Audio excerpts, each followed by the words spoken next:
Okay, Baruch Hashem, we are continuing in the Hilchot Kedushat Beit HaKnesset. We're in the Tzurba Rabbanim. We're on page 225.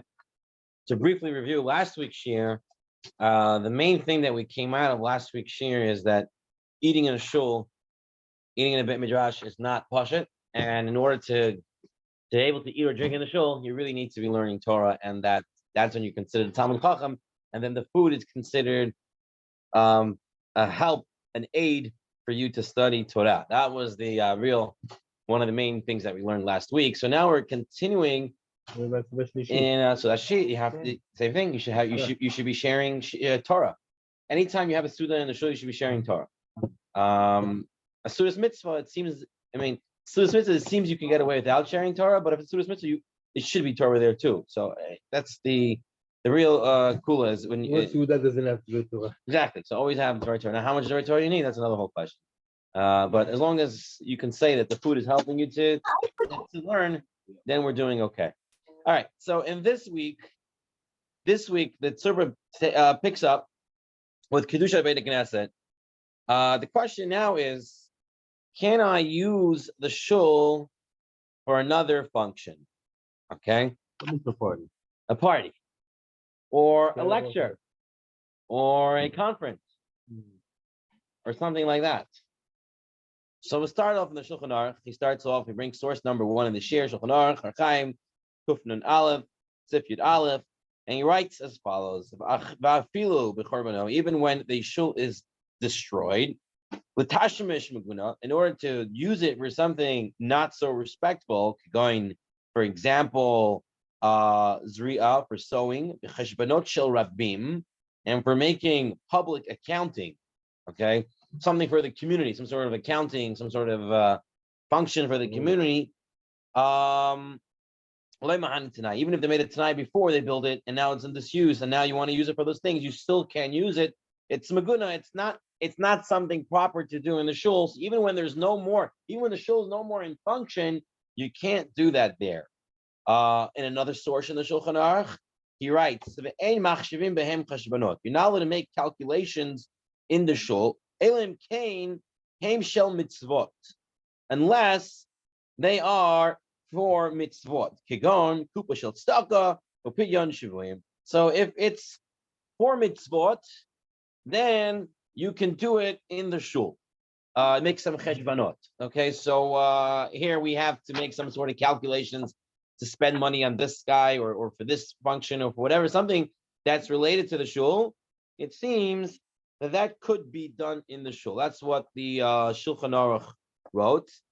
Similarly, in the Yalkut Yosef, he writes the same thing. I'm reading now from outside the Tzurba.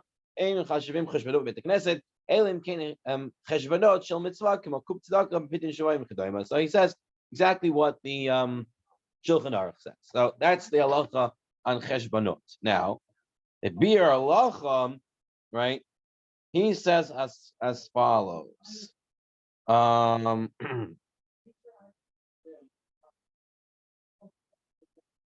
What cheshbanot in Shulchan Aruch in Kuf Nun Aleph Yud Aleph, the first source, when he said cheshbanot shel rabim, you're not allowed to do it in a shul, even if it's in disuse because it's considered meguna, considered not proper. What type of cheshbanot is this?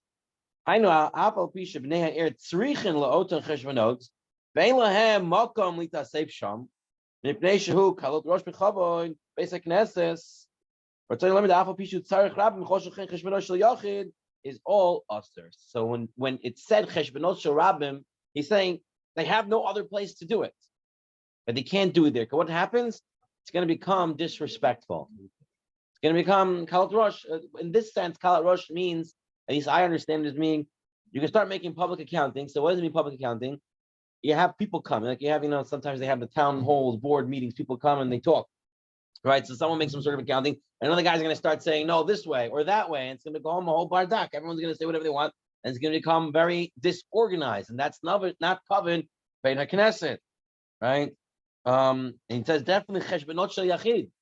Person wants to come to the shul to work on his taxes, so he wants to count his energy bill, whatever it is. You can't do that in the shul. It's not permissible. It's not covered by the Knesset. Okay, now. But parnasa is also to be Stuff mitzvah, no? In what sense? The guy is coming here. He's doing it. He's acting like his office. He's Seems doing to be. his billing, It seems to be problematic. or he's doing his business. No, because he gave examples. So Kupa shel tzedakah pidyon shvuim. Something that's it's a mitzvah. Mitzvah. In Parnasa is a mitzvah, but I don't know if that sense. You should get your own office. Yeah, it's more of a reshut than a mitzvah. These are mitzvot. Okay. So now he brings in source number 4. This is Shalosh Tshuva Sridei Eish. And who's the Sridei Eish? He is Yechiel Yaakov Weinberg. He's living during Nazi Germany. Okay. So at the beginning of Nazi Germany, they didn't just come and kill the Jews in one shot. First thing they did was to ban Jews from all public places. You weren't allowed to go into stores. You weren't allowed to go into libraries. You weren't allowed to go to universities anymore. You were forbidden to going everywhere. So now what happened was they didn't have a place to meet and to do Jewish things that usually you don't do in a shul. You do outside of a shul. But now you had no place. The only place Jews were allowed to publicly meet were in shuls. That's the only place you were allowed to go publicly in a gathering. So the question was, can I now use it for other functions? Okay, so he writes over here. He writes, I wrote this tshuva during the years of the upheaval of the rules of the Nazis. May their names be blotted out. Everybody was told not to go out. Everyone was being trampled on. It was forbidden for the Jews. So you say it says Ben Shar Gzerot Hayomot Ne'aster Al Yidei Ashkenaz Litasef B'Mokamot Huvayim Shemechutz LeBeiti Knesset B'Tfilah. You were not allowed to congregate for anything outside of the shul or for prayer. So he continues. Now, although he says I'm ruling for the time of Nazi Germany, this could apply outside as well. He says as follows: it's permitted to present. Am I reading that word right? Hartzaot, is that lectures? Okay. So permitted to present lectures in the synagogue.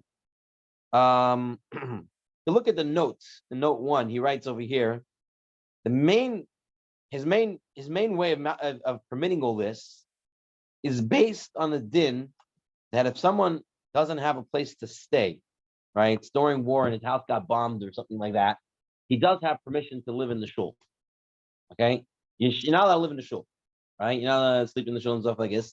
But if a person's house got bombed or in such a terrible situation, he's allowed to live in a shul. So you see there, sometimes you're allowed to do things that you're really not allowed to do, you're allowed to do when it's no choice, right? So I'm just going to read from the Yalkut Joseph for a second. Right? They don't have a roof.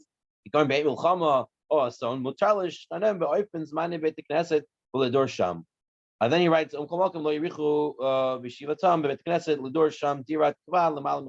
shouldn't be more than a month. Anyway, so there is a heter to live in the shul. You don't have a roof. It's some other issue. So he's basing his whole tshuva on that idea. They have no other roof right now for anything else.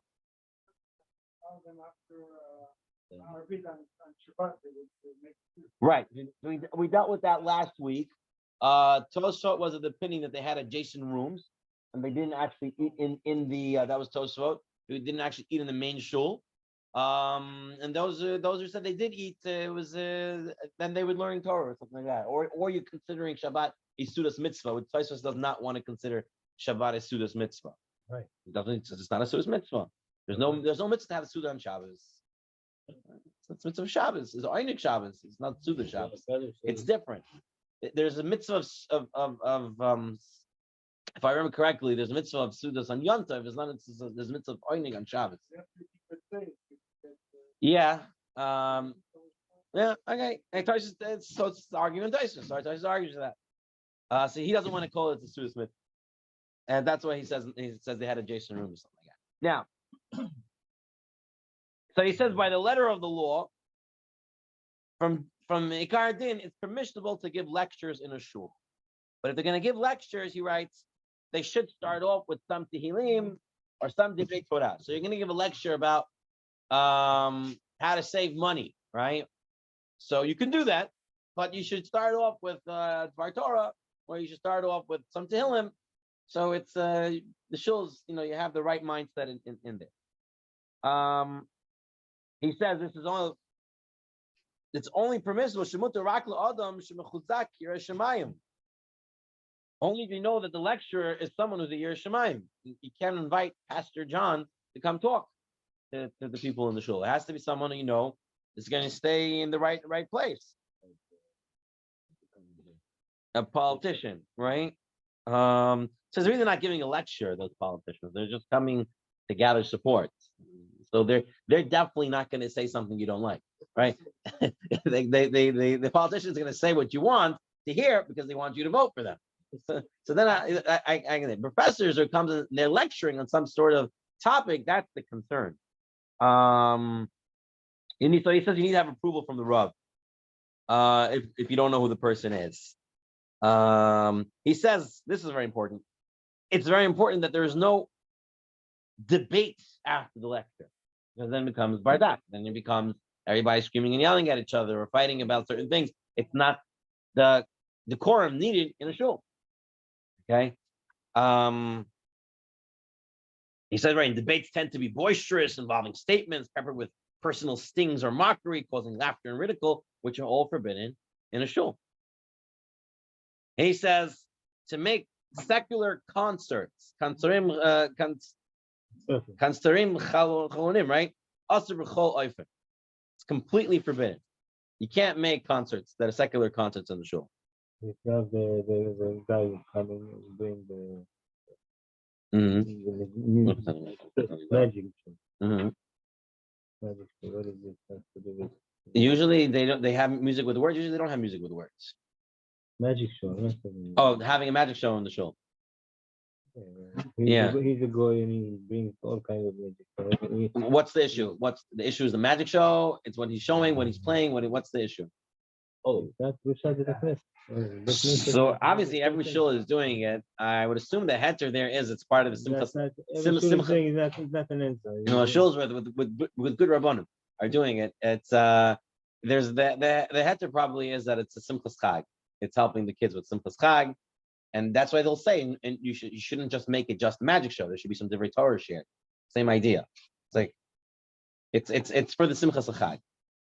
So that's your cool there. All right, but the issue would be for me. I would see if the guy who comes, the magic person comes, and he plays now Gaisher music with his magic show, that would be a big problem. Okay, Gaisher music. When I say Gaisher music, I mean music with Gaisher lyrics. Because music itself, it's hard to say there's something called Gaisher music. There is something that even just instrumental could be considered Gaisher, but that's like hip hop and rap and stuff that really like. Not like you don't really get a vibe for it unless you're on a certain mode, right? But regular music, classical or European or soft pop or something like that, it's very hard to say that those are considered Gaish just because of the music. I mean, you take a look, all of our Sephardic songs, on top of it, it says this is their original Arabic name, and not only that, they're even heterim for chazanim to listen to their original Arabic song, even if it's sung by a woman, in order for them to practice their chazanut. I know many people who got heterim from Rabbanim to listen to the original song, so they can become better chazanut. As long as you don't see the singer. Right, they don't see the singer, right? It's famous with Chamavadia, right? So, but so in essence, there's no. So you're telling me then the Arabic music is not considered Gaisher music. So when I say Gaisher music, I mean Gaisher music, I mean with Gaisher words. I mean they have love songs or whatever. They're talking all their nonsense. That would be a big problem. So if you're getting a magician for Simchas Chag and you're doing it in the shul and you don't have another room in the shul that you can do it in, like a social hall or something like that, then you would definitely need to instruct him to make sure either his music is instrumental or you tell him you'll provide the music, or give him options like that. Okay, moving on. Religious concerts, he says, something does not sit well with the rabbis. But there may be room to permit it. So he didn't say it's mutter, but he says there may be room to permit it. So a religious concert, that would include your magic show, religious magic show, right? There is a big difference. Okay. It's for sure. You shouldn't have men and women sitting together. So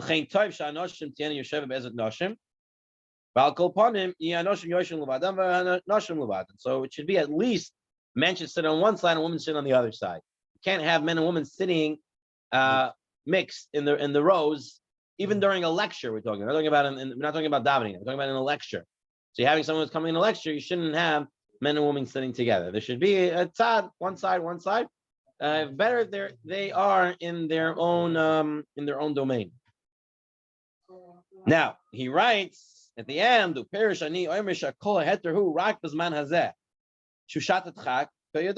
says right now in Nazi Germany is a big shashat chak. We can't do our lectures in our schools or in our other public places because the Nazis shut them all down. The only thing they're letting us have at this time is the synagogue. He says hopefully everything will get better, and then we'll return to we will turn our Bet Knesset to a stronger sense of kedusha. Okay, so this was Harav Yechiel Yaakov Weinberg, and this is what he wrote, and this is where a lot of the term of everything that we do now in the shul is based on this understanding of when it's a shasat chak, and shasat chak could mean you have no other place to do it, right? So the women want to get together for a monthly event, right? And they want to do something together. So there's no other place to do it. So if it's done in a religious fashion, right? And there's going to be no men around and all that. And also what they're doing has to be somewhat, I'll tell you, just so once they wanted to make an event with wine sipping, okay? So we do wine sipping. Nothing wrong with sipping wine. I just felt if you're doing it in the shul on the first floor, then that seems to be a little bit breaching, the kedusha of the Beit Knesset. I mean, you could drink wine in shul. I didn't say you can't, but you're doing painting and wine sipping, and like, where is the border? Right. Where does it? Where do you? And people said, oh, wow, they did it there, they did it here. I said, yeah, but I don't feel comfortable saying that it's okay. I mean, everyone has to, you have to look into it. Okay. So right there. Okay, so the Piskei Shuvot on page 228, you can look at it in the Hebrew, but in the English, we'll read it. He writes as follows: that you're allowed to make a lecture in the shul. The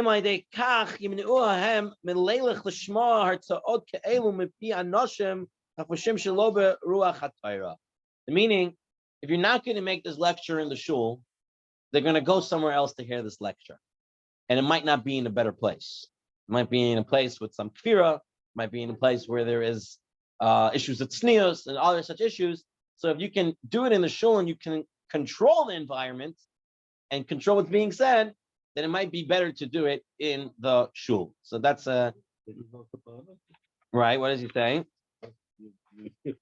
Right. Some have mundane. This is livelihood.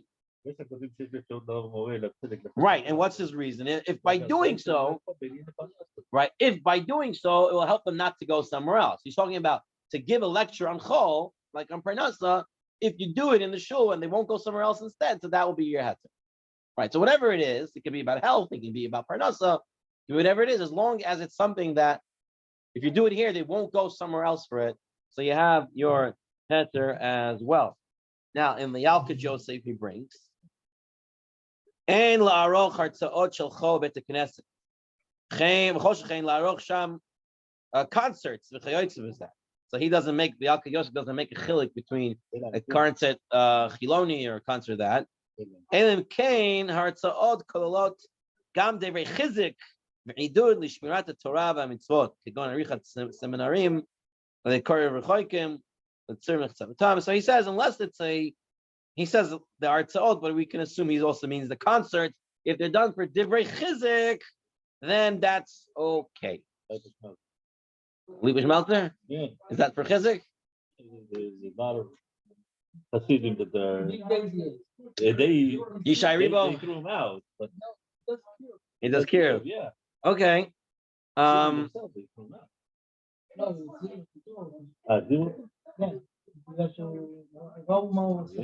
So now he writes also, now if you're doing just a shear for ladies, you make an hour just for ladies, and if you're making a lecture just for ladies, it should be a place that just ladies are, and there should be no one else there, and it would be okay. I wrote down one more from the Yalkut Yosef that I wanted to take a look at. This is halacha 22. And you have, I put the Al-Kadosh there if you want to take a look at it, page 252. Talmidim, Kitanim, Shiroitzim, Lilmandam, Safa Acheret, Beit Knesset. They want to learn another language. Achersim, Limud HaShiurim, but Limud HaKodesh, after they finish learning for the day.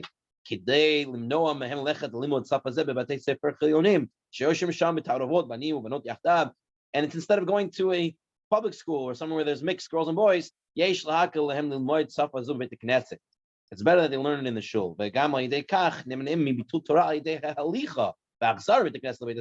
Also, prevent them from wasting time from traveling back and forth to another school. If possible,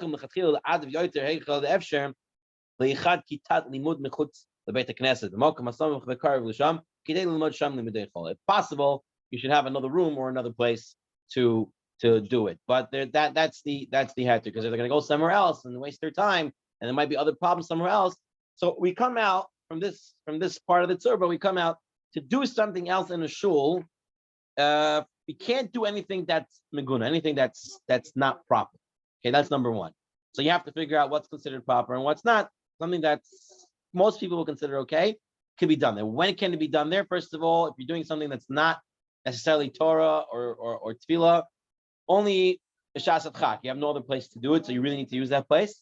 Best way to do it is to make sure you start with some Divrei Torah or with some sort of Tehillim or something like that, and to make sure that the tzniut level and the religious level stays throughout.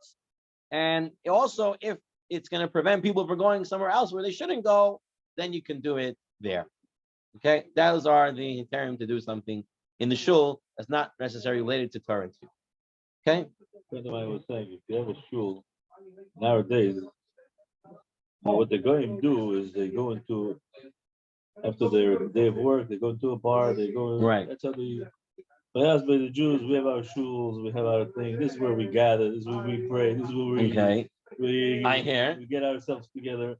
So at the end of the day, a shul should have the welcoming feel, like a center, like a welcoming feel. Exactly, it should be a sanctified place. But at the end of the day, this is our place of gathering where we do our thing. So at the end of the day, so that reminds me of the story of the Lema Shebel. The Rebbe Zilberstein brought that there was once a Rav who went to Cave Rachel and he was davening there, and all of a sudden some lady came and like put out a table and gave us all sorts of snacks, and he was like, "This is the Malkum Kaddish. How could she go giving out snacks and everything like this?" So he got a little upset and he went to her and he said, "What are you doing? This is not proper for a Malkum Kaddish." She said, "What do you mean? This is a Mama Rachel. A Mama Rachel, she gives out food, and that's what mamas do. And this is Mama Rachel. She's supposed to give out food, so it's not a problem." So he's like, "Yeah." So that's what you're saying. And she'll also like a place, but it doesn't seem halacha that cheshbon is. You see very much of the cheshbon because at the end of the day, as long as there's so if you have those things, then yes. But stop to say, oh,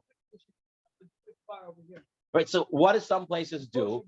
That's why some places do, and we mentioned this. We mentioned this last week. That's why the Chassidim, they don't call their shuls. They call them shtibelach or klois. They're basically calling it a Jewish center. That we happen to daven there too, because now there's no Kedusha Beit Knesset because it's not a Beit Knesset. We just daven there, but it's not a Beit Knesset. That's what we called it to begin with. Before we started out, it's the makom of gathering. It has other functions. So you're saying this place is a makom asifa? Really? What does it say on the sign? It doesn't have to say. What does it say on the sign? That you do before. Right. So so you make a tonight that you can do these things in the Beit Knesset. We learned that many Rishonim held that tonight doesn't work. Yeah.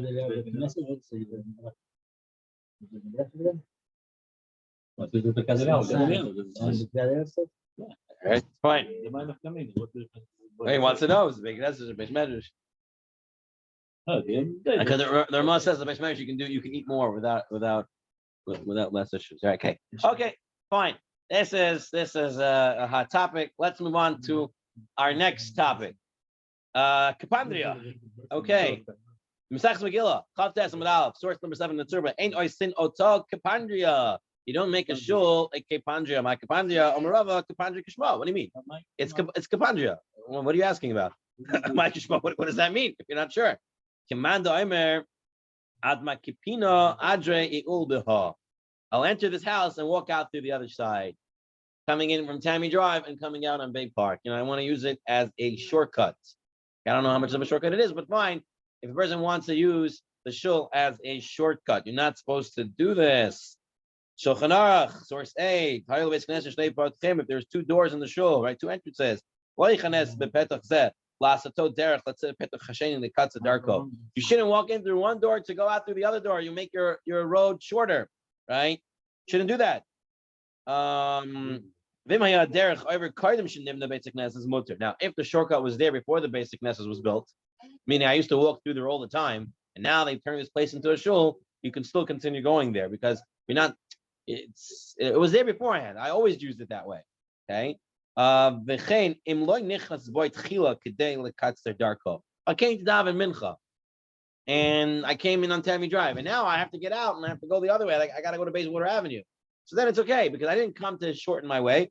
Came to daven. Now when I finish davening, I'm going out through another door. If I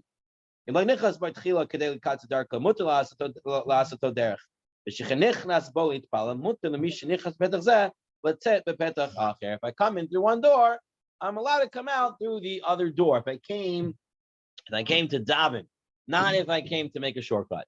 Okay. Moving further in the Bir Halacha 9 on page 230, source 9. It says you're not allowed to use it as a shortcut. This is what everybody knows in the Mishnah Berurah. This is the Bir Halacha, and he says, unless he reads, it's only if he's not reading something or if he doesn't stay there for a little. Right? This is what everyone believes is the heter. See, the Yalkut Yosef doesn't seem to be going with his heter, but this is what most people do. If they want to use a shul for something, they come inside, they got to tell them, read a parak, or they'll spend some time or something like that, say a bracha. I don't know. So that's what the Mishnah Berurah says seems to be okay. However, look at the Piskei Teshuvos. Piskei Teshuvot says the kama poisim cholkim al kviya zol lahater kapangia al yeshem me'at or merit pasuk. Some poiskim argue with it. Some poiskim say you cannot say, "Oh, I want to use it as a shortcut. I want to come in this way." Say, "No, what I'll do? I'll come in. I'll sit down for a second. I'll say a parak of Sher Malus to Sarinoi El Harim. Right, takes me less than a minute, and then I'll walk out to the other side." He says many points can argue with this. This only works if you went inside for something else. You went inside to call somebody. You came in on purpose to walk out the other way, so you're using this loophole to sit down for a second.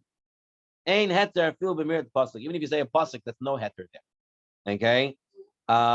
Especially if you do this all the time. Like I always want to make a shortcut. So I'm always going to come sit down for a second, say a pasuk, and walk back out. The heter it's only something if you did once in a while.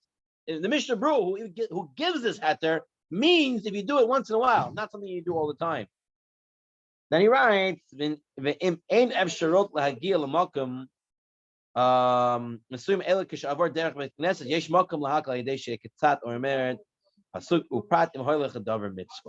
now, if there's no other way to get to that place and you have to take the shortcut, you have to go through the shul, then there's a heter to sit down and say the pasuk, especially if you're doing it for a mitzvah. So it comes out from the Piskei Teshuvot against what most people think. Right? Most people understand this Bir Halacha from the Mishnah of the Chavetz Chaim that what? I want to use a shul for something, it's okay. As long as I come in and I say a pasuk, I pay my dues, say hi God, and now I can do whatever I want with the shul. He says no, it doesn't work that way. Take a look at the Yalkut Yosef, and it's some stuff from the Yalkut Yosef that he holds the same way as the Piskei Teshuvot. He says in source 11, you're not allowed to go into the shul except for a mitzvah, right? So you were saying come inside to do your office, right? Parnassus stuff. It doesn't seem you can do that. Mitzvah. You're going tefillah or Torah, something like Torah, tefillah, or someone to come closer to Hashem, right? Now, if you need to call somebody out of the shul, some sort of emergency, you got to call somebody. Where you're just using your shul as a storage facility. You're using your shul as a storage facility. Yeah. So you come back the next time you daven, you leave it there. Why are you bringing it now? Come and learn. No, come and learn. Don't say pasuk. Come and learn. Learn for 5-10 minutes. Make a deal. I'm gonna come learn 10 minutes, then I'll put it.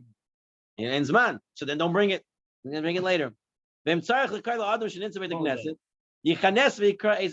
you need to come in and call someone from the shul, you have some emergency, you got to call them out.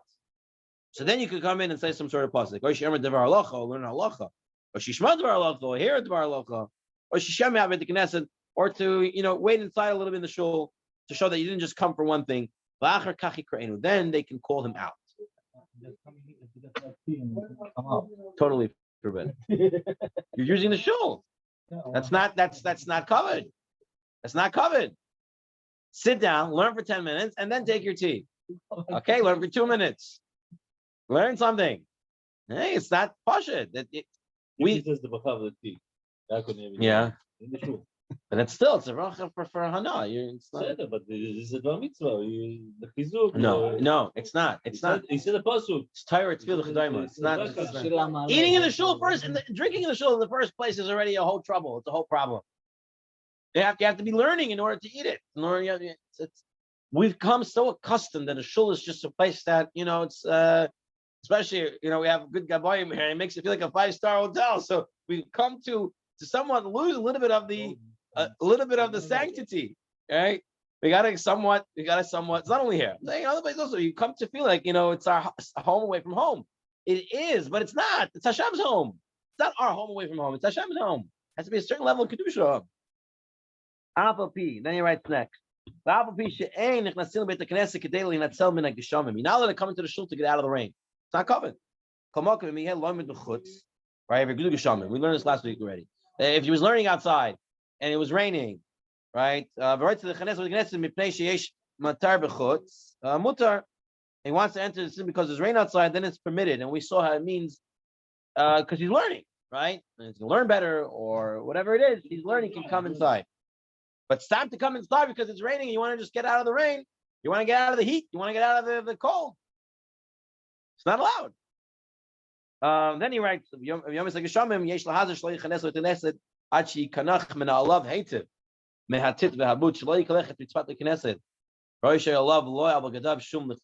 should be very careful and walks to the shul. He shouldn't make the shul dirty.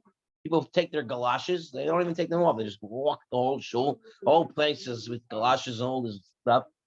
It's not pashut. You have to have kedusha beit knesset.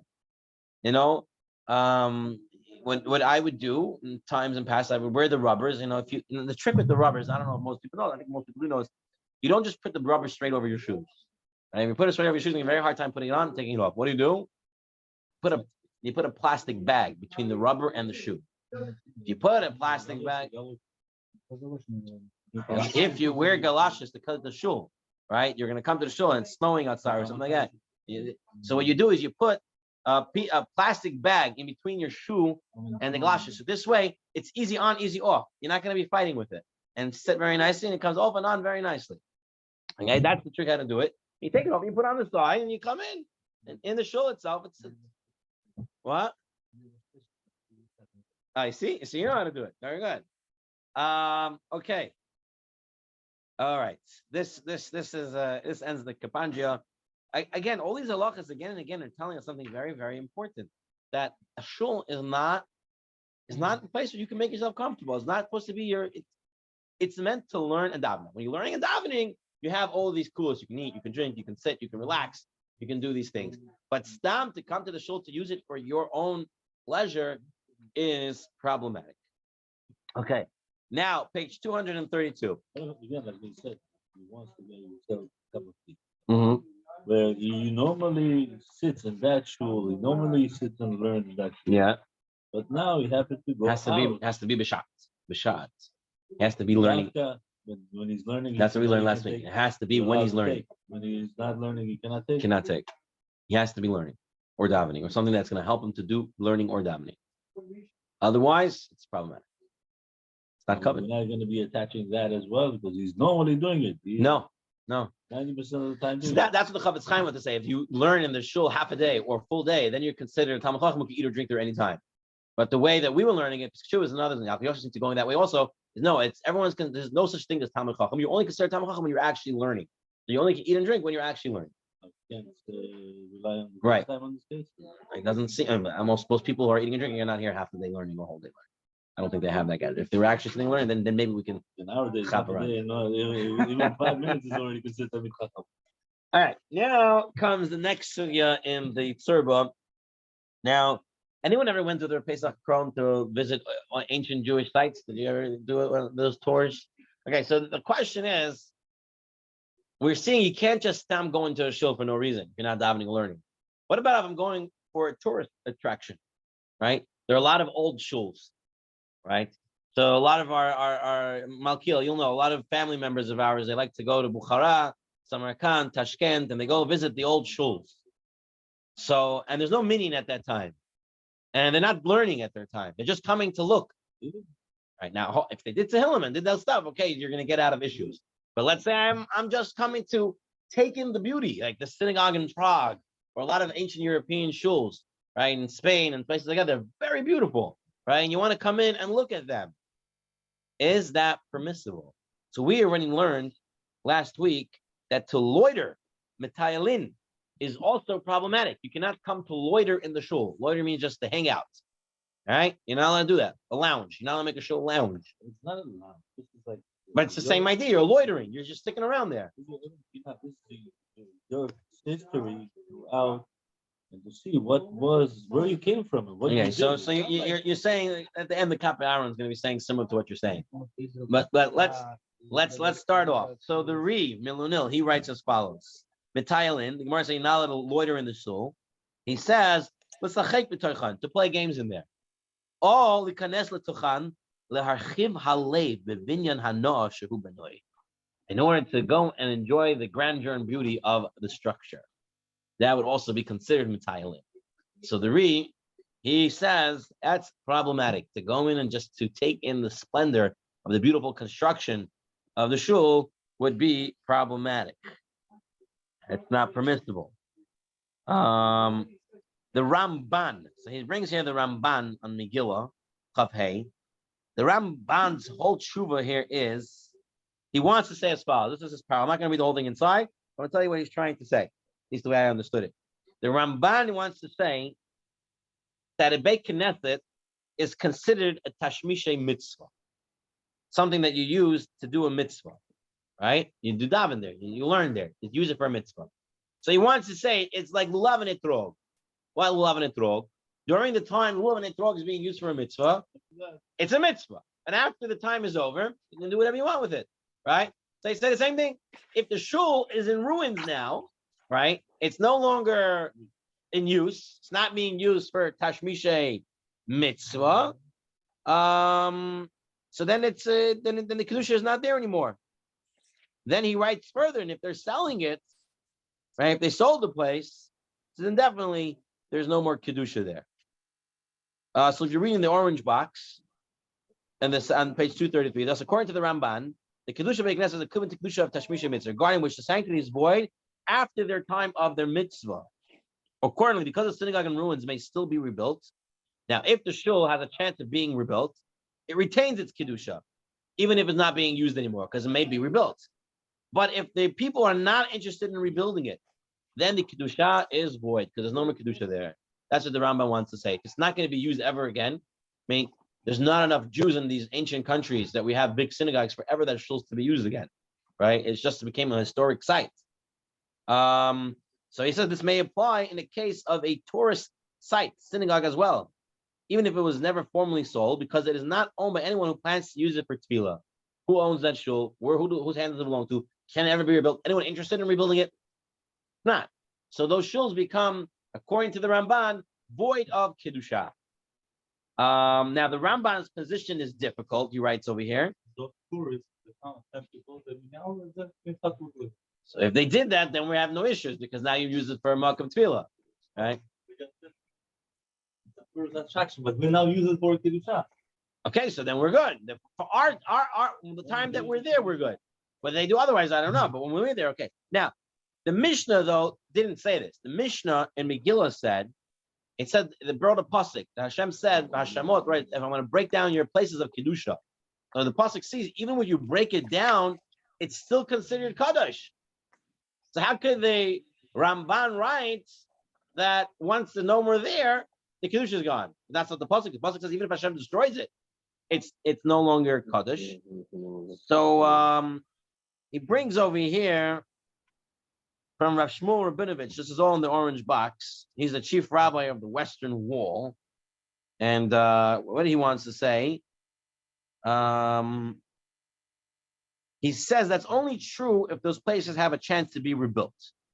And the Rambam holds that if it is clear that such as where it is decided to sell it, its kedusha is lost. So he says if someone decides to sell it, then it's considered. So if it's sold, it's no longer in Jewish hands, then it should be okay. Says the Ran argues with this and says the Kedusha Beit Knesset does not go away.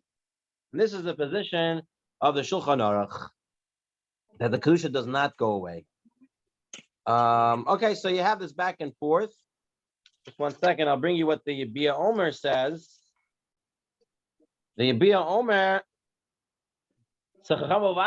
he says that a shul loses its Kedusha if it was destroyed by Goyim. If the Goyim destroyed the shul, right, then it lost its Kedusha. So those wouldn't be a problem visiting. If we just left and we're not there anymore in that community, then it's a problem. But if the Goyim destroyed the shul and then they build it up as a museum, it wouldn't be a problem to visit. Chatam Sofer adds to all this discussion saying that when you do go back to visit old synagogues, you have to treat it with much respect. He says, you'll find by the Goyim, he says, Lahavdil, when they have their ancient sites, they keep up the Kedusha, so to speak, their own Kedusha of the sanctity of the place. They don't just use it for anything. Right? You have abandoned churches, they just keep them locked up. They don't let anything else go inside of it. You have many like those that throughout New York, you have abandoned churches that weren't used anymore. New York City, everywhere, they stopped going there. Either they gave it to the Spanish or the new immigrants that came in who still go to church, and old Americans don't go anymore, or they just lock it up and they don't let anyone come do anything there. So he says the same thing with our side. You know, you have to be very careful. You should be treated with respect. You can't just go and do anything you want in there. You have to treat it correctly. So just to finish up in this idea here, Shmuel Rabinovich, again, he's the rabbi of the Western Wall of the Kota Maravi, and he writes as follows. Don't object those who go to visit shuls that are ruined, even if they don't learn there, as long as they're treating it with respect. He says, however, it's better to go and use it properly. Try and place in the synagogue signs that alert the people of the Kedusha of the month. He says you don't need to actually learn there, but you should keep the Kedusha of the place. You should treat it properly. You shouldn't run around. You shouldn't be lightheaded there and kalot rosh, laugh, joke. You shouldn't do any of those things. You should have a little bit of reverence when you're going into the older shuls.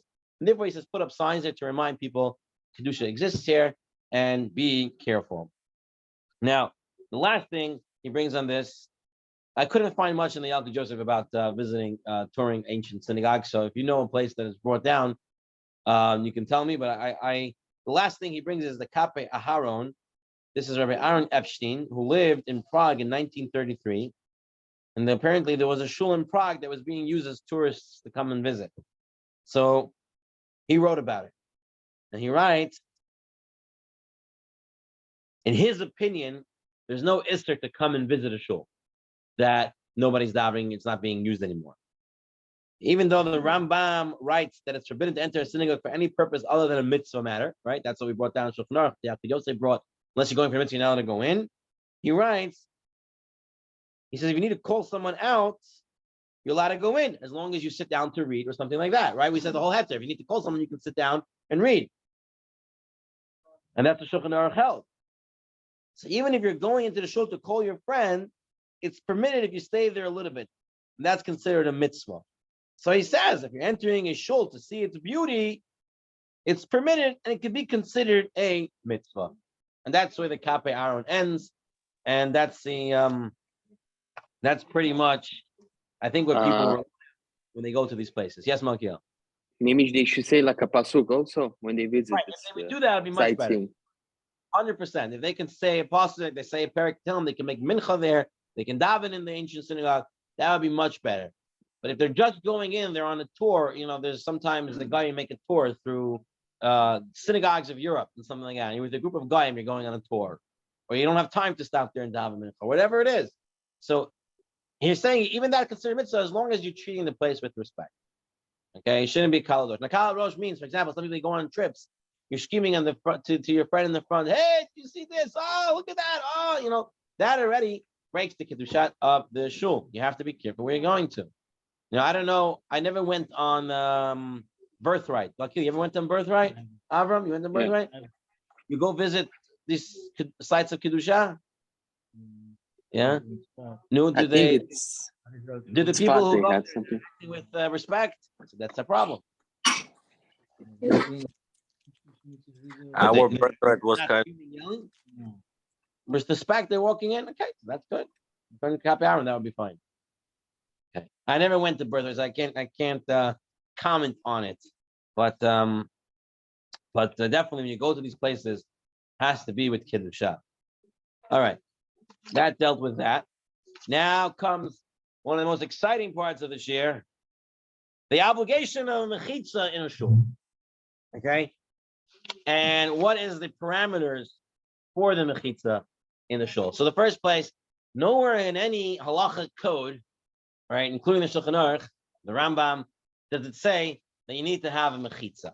However, no one ever argued that a shul didn't have a mechitza. So everyone agrees the shul always had a mechitza. It was so pashut that they didn't even need to write it down. Okay.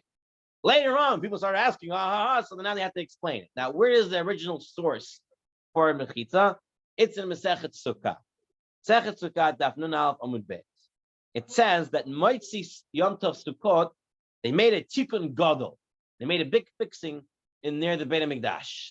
What was this big fixing? They put up a gallery, right? They're going to do Simcha Beit Sheva, right? So what do? They put up a gallery for the woman to stand up there and stay separately in a separate section, and then they build a mechitza around the gallery. That's what they did. And this the woman went up there. That was a tikkun gadol. And the first they said originally, why they do this? Originally, the women were on one side, men were on the other side, and they came kalot rosh. People started to intermingle. So they put the men on one side, the women on the other side. They put the side that they were on, thinking maybe that will help. Still, they were mingling. So they said, no. We can't do this. We're going to put them in a separate section, not on the same floor. We're going to put them on a balcony. And this way, the women were separate from the men. So according to Rav Moshe Feinstein, in source 18, he writes, according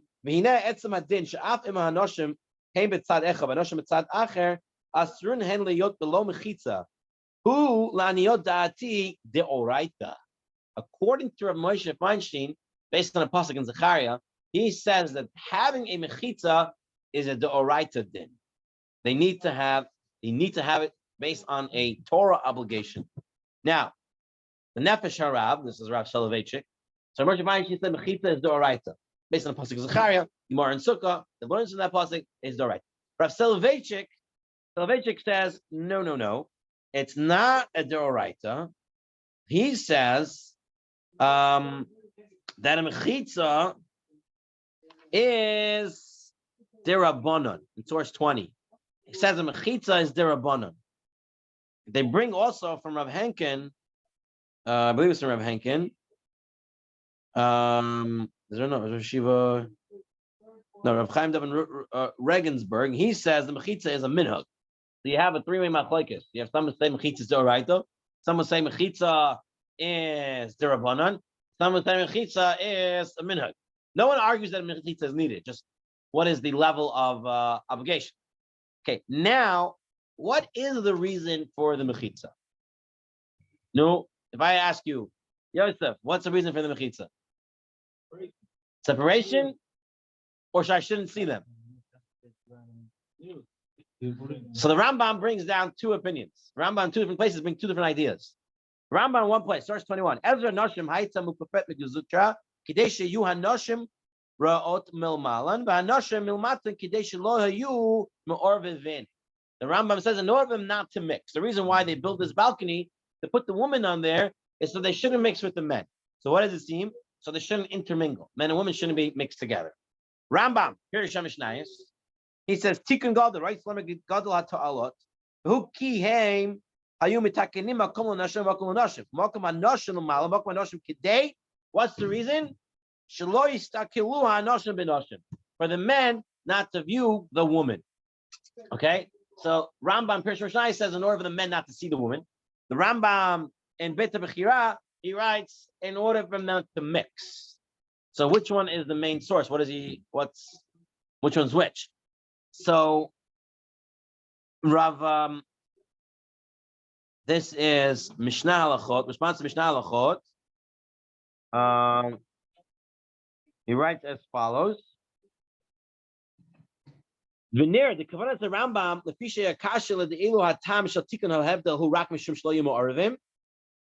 Haydai sheitkun mokum la'nashim l'chod beitum chitza b'neim lahavdel b'harim chitza shlo yutzpachim and pachim zeh shtem hanil arav v'loy lebeya elu l'mala v'elu l'mata. Imkain minded the yak the kain took nashim l'mala v'nashim l'mata mishum the istakalot shlo yisagul nashim b'nashim. So he says as follows, and in the Mishnah Halachot he writes as follows. He says if the main reason was for the men and women not to mix, they just build a mechitza on the first floor when they had it in the Beit HaMikdash. Why did they throw one on top and one on the bottom? The reason would be for not to see them. So the women can see us, but we can't see them. Because otherwise, just put a mechitza on the first floor. So he says the main reason is not to see them. However, Rav Moshe Feinstein writes, Mistaver, to my opinion, Shisagi mechitza gevoa ad achar hakatafim.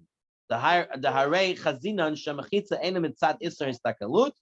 He says it's not because you shouldn't be able to see them. You couldn't see the women during davening. You can't mix with them. Therefore, he says all what you need is shoulder height mechitzas. And he's going to say it's about 60 to 65 inches. According to Moshe Feinstein, all you need is mechitzas 60 to 65 inches from the ground. That's usually shoulder heights.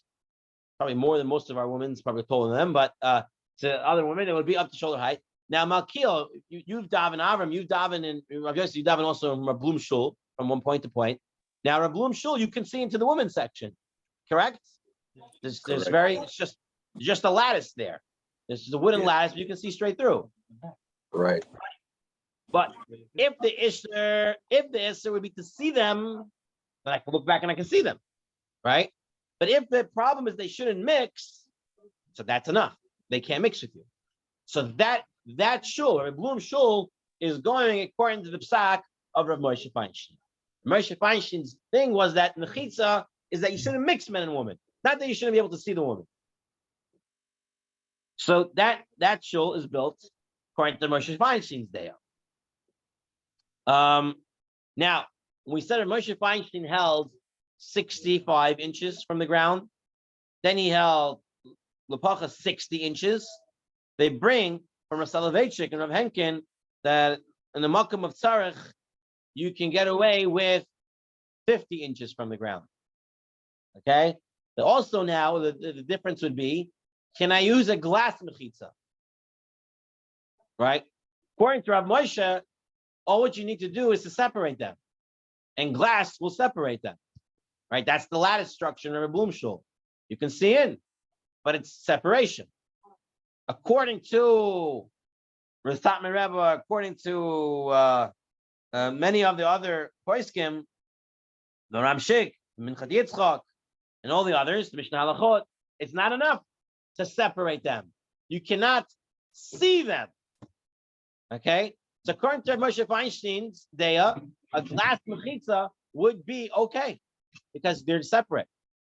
According to the others, it cannot be that way. This will now also cause an issue. Now, according to Moshe Feinstein, it has to be an actual wall. So a curtain is not enough. It has to be an actual structure, either a glass wall or a lattice structure. It has to be an actual physical thing, 60 to 65 inches. According to Henker Salvation, at least 50 inches from the ground. But according to those who say that you cannot see them, so then you can use a curtain because a curtain will block them from seeing. So there's different data over here. What do we see in the Yalkut Yosef? How would he paskin over here? Right, he does say to see, but let's see from where do we see it? He says as follows. This is where at least the way I see it from this halacha. He writes over here. Beit Knesset, Shezer Hanoshim, Shelo Einu Benuya B'Mishor Al Ritzpat Knesset. You have Ezra Nashim that's not on the same floor. Ela Holechet Va'olet Kimadrigot that are going up. You know, like in the most famous big shuls, they have like in your shul Malkiel by Rabbi Avner, you have the gallery, right, where they are. Yesh Lahakpid Lagvia at the Mechita Shel Ezra Nashim Ad Legvoa Shekol Mitpalim Lo Yiru Et Hanashim Shebe Ezrat Hanashim. Meaning you have to make it such a way that no one can see them up there. So you think Lo Yiru that you shouldn't see them. So you see from the way the Al Yosef Patzins is that it's the seeing that is the issue. So for us Sfaradim, we have to have a mechitza that we should not be able to see the woman. Okay. So if you went to shuls, like our Bloom shul, where you can see the woman, it's a lattice structure, right? It's a separation. So according to Moshe Feinstein, they're separated, and it's wood up to a point, and then the wood up there is like all open, but it has a lattice, and so you can see straight through. You have like that also. That's all according to Moshe and Rav Soloveitchik and Rav Henkin, and that would be considered. Now here he writes that and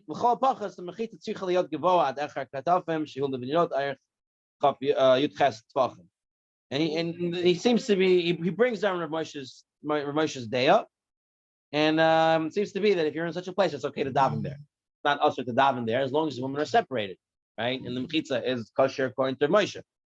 Then he writes that if the Knesset shenaseh sheloi kedin, ve'ein sham mechitza ben anoshim ve'anoshim, but you're going to a shul chas shalom and there's no mechitza, nothing, not even a glass separation. You know, that's already a kula of a kula of a kula. There's nothing at all. Kol asher yirat Hashem ala panav ein loy leilchit palasham. You're not gonna go daven there. Yeah. So what about Yeshiva? Women sit separately. There's no mechitza. Everything's visible. They pray Aravit mincha. When? Where are they making the yeshua? In a restaurant. No problem. There's no problem. There's no problem. I dealt with this again last night. Someone brought it up to me. Is the ish Rav Hillel? You know Rav Hillel Chaimov? Yes. I was with Rav Hillel Chaimov at Yeshua recently, and huge Yeshua, okay, in a restaurant. And we prayed Aravit with the woman right there with no mechitza. Okay, the daya is that if you're not in a shul, there's no isser of there's no chiyuv of mechitza outside of a shul. I know that Rav Daniel Cohen going and saying that you need to have a mechitza, and it could be, and he's machmer, and that's fine. You can be machmer and do these things, but lahalacha mikra din, there's no need for mechitza outside of a makom tefillah. Makom tefillah. So how does that make sense for those poskim that says you have to have a separation not to see the woman? Why do we can see the woman during Yeshua? No, you cannot see the woman when you're davening in the restaurant. Why are you facing them? No, why they're all over? They're sitting in the back or they're sitting on the other side. I'm talking about when we're sitting next to them, not davening, no sitting. Allows you to see the woman while you're davening. We're talking about they're in the same room without a mechitza. Don't start confusing the situations here. They have their side. They have their side. They always have their side. I never seen them mixing in a Yeshua. They always sit down. What are you talking about? Mikar din, you do not need a mechitza outside of a shul. End of story. It's the common makom tefillah. If that restaurant now is being used just for davening, then you need a mechitza there. But if you're doing another function there, right? You're having a wedding. You go to all these weddings. You're making them Aravit after the chuppah. The women are still there. Well, now you can't daven, go make a chuppah and mechitza. No one's doing that. You're davening in the corner. All the rabbanim there are davening. Nobody knows the halacha. Efshar. Okay, Efshar to say that no chacham know anything. It's just one day he knows and no one else knows. No. Yeah, if you want to be machmer and start bringing mechitzas everywhere you go, call it covered. I don't know what to tell you. But it's not done. It's not done in airports. It's not done in wedding halls. It's not done in restaurants because there's no chiyuv of a mechitza outside of a makom tefillah. Okay, we dealt with this already multiple times.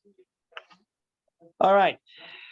We'll end off with the halachic status of an Ezrat Nashim. Does the Ezrat Nashim have the same halachic status of the Kedusha of a Beit Knesset? Or is it have a lesser status of a Beit Knesset? So he brings Sal Sheshuas Avnei Nezer And he says, "Ve'ein bo mashum kedusha." So Ezra Nashim, he writes, "There's no shum kedusha, no kedusha in the Ezra Nashim." And he says, if there is, it's definitely not like the Beit Knesset. Now, he's talking about a place that's a real Ezra Nashim, not like here. Right here in our shul over here, it's really part of the men's shul. And we, on Shabbos or on Yom Tov, when ladies come, we'll give them space. But we daven there during the week, right? It's open to all of us during the week, and we daven there. So that's considered real Beit Knesset, real Kedusha Beit Knesset. According to the Avi Nezer, if there's a separate room for the ladies, on a gallery or whatever it is, and even if there was a gallery, right, up top, but you use it during the week to learn, or use it during the week to daven, then it has Kedusha there, right? Just on Shabbos, you give them the space, okay? We're talking about a place that is only used for ladies. It's never used during the week for anything else. So according to the Avnei Nezer, there's no Kedusha there.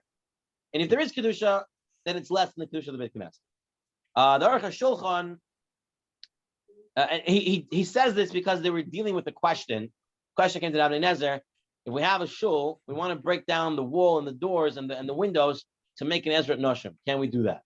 Right? You can't just break parts of the shul if you're not expanding the Kedusha of the shul. Right? So if you consider Ezrat Noshim not to be Kedusha of the shul, then you can't do it. And he said, no, you can't do it.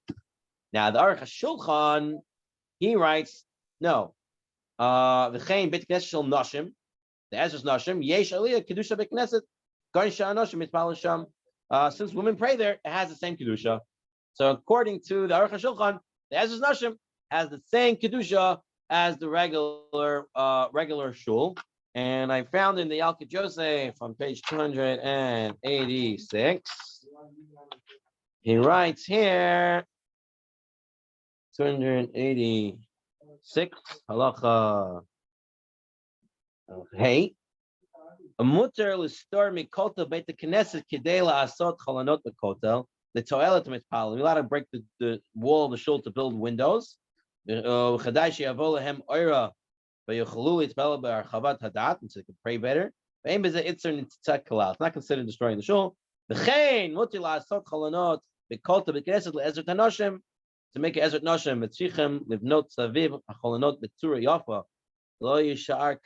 you shouldn't leave it not looking good. You should fix it up. So if I'm reading it, the Knesset le'ezrat hanoshim, to make an Ezrat Noshim. So he seems to be learning, like the Aruch HaShulchan, that an Ezrat Noshim has the same kedusha as the shul. So we treat the Ezrat Noshim with the same kedusha. Okay, so it comes out. Piskei Shuvas on 244. He writes, source 27. If you learn the Ezrat Noshim, he says, if you learn there sometimes, and you daven there sometimes, then it for surely has Kedusha's base, Knesset. Okay. We'll end off with the Machshava. He brings over here, to understand the enormous value on page 245, to understand the enormous value of the shul, we must first note the existence of a nation depends on its land. Okay. Every nation depends on its land. All the nations that ever left their land were completely destroyed. When Sacher killed, when sent one nation out from another nation, all of them became gone. We don't know who's who anymore. The only nation that remains alive without a land is the Jewish people. How do they do this? Because of the shul. Okay, the shul is like our embassy, right? You come out of America, you're entering Eretz Yisrael. You're entering Eretz HaKadosh. You're entering the Mikdash Me'at, part of the base of Mikdash. You're entering Eretz Yisrael when you enter shul. That's what the Gemara says, and eventually, right, the Chazal tells us that all the shuls will go to Eretz Yisrael. Why? Because it's part of Eretz Yisrael. It's an embassy. This is Hashem's embassy when you walk inside. Hashem's home, Hashem's embassy. You have to come with respect. Every Jew that enters a shul anywhere in the world merits to absorb a small amount of the sanctity of Eretz Yisrael. As it says, this is a Mikdash Me'at, this is a Chetzkel. Okay? Since the synagogue is a holy place in which faith in Hashem manifests itself, anyone who sits in a synagogue with a serious attitude fulfills a mitzvah. And how much more so if he prays and studies in a synagogue, he fulfills a mitzvah. So here he brings the Pnei Halacha, says that's what you have to look at a shul. That's Hashem's home, it's Hashem's embassy, it's part of Eretz Yisrael when you walk inside here. It's not another place to hang out. It's something that you have to be treated very kaddish. And the Kada Kemach, right? So this is Rabbeinu Bechaya, and he writes as follows. Habala Beit Knesset. Someone who comes to the shul, Roy Loy Li Taher Mikol Machshavot Ra'ah. Before you come into the shul, you have to get rid of any bad machshavas, any worries, any bad ideas, anything like that. Ki machshava hara ki tumat halev. It's considered tumas halev. It's considered an impurity in the heart. Zeu kal v'chomer masha hitzrich Yaakov tarat haguf ki shiratzeh laba el bet el. When Yaakov wanted to come to Bet El, it says v'hitiru v'chlifu semotechem. Right? He told his family you have to become purified. So when you come into a shul, you got to purify yourself. Teretz Yisrael, Teretz HaKadosh. You can't just walk in when into a shul. You have to come in with a sort of seriousness. Okay, so we kind of finished the Hilchot of Kedusha Beit Knesset. The big takeaways is, first of all, a shul has to be treated very seriously. You have to come in to daven here, all right, to learn here. And then if you're coming and davening and learning, then it's okay to eat and drink in order to give you chizik to continue. And that's the way you have to treat it. Putting your feet over your foot, we saw it's already also to do in the shul. You can't make it your place to come and just relax. You can't use it for your businesses. The only time you're allowed to do business countings and stuff like that is for tzarech of a shul, tzarech, something like that. If you can't use a shul, you can't use any place, you only have a shul. So if you do the lecture or concert in a way that's done by Kedusha, something that's done right, in order not to let people go somewhere else, so then you have a term there as well. But everything requires a heter. And even if the shul is out of use, we've seen how many Paiskim said that it's not simple just to go and do anything you want there. You can't do anything meguna there. You have to be very, very careful with it. So it's incumbent upon us that when we walk into the shul, to think about these things, to come with a little bit more respect. You know, I say this Maisa many times over. It's a true story that happened with me. I was my davening in my father's shul. This is going back before I was married. Maybe I was 19, 20 at the time. And after one davening, I don't know, I think it was Rosh Hashanah. I think it was Rosh Hashanah. One of these chagim, one of the longer davenings. I come outside, right? I'm finished davening. I come outside, and I hear a relative of mine asking my mother if I was a normal kid. Okay, if I was normal. So my mother said, "Why would you say such a thing?" She said, "Because everyone in the shul was talking and having a good time, and he was the only one sitting there in the back with his sefer looking inside, and he wasn't talking to anybody. Is he okay, or he's socially incompetent?" All right. Obviously, they never talk to me because otherwise they would see I'm very good at talking. My whole job is to talk, right? At work, I am the educator. I have to talk all the time. I run workshops and I run lectures and I run all sorts of meetings. I sit on the chair of a few committees at work. That means I have to run the meetings.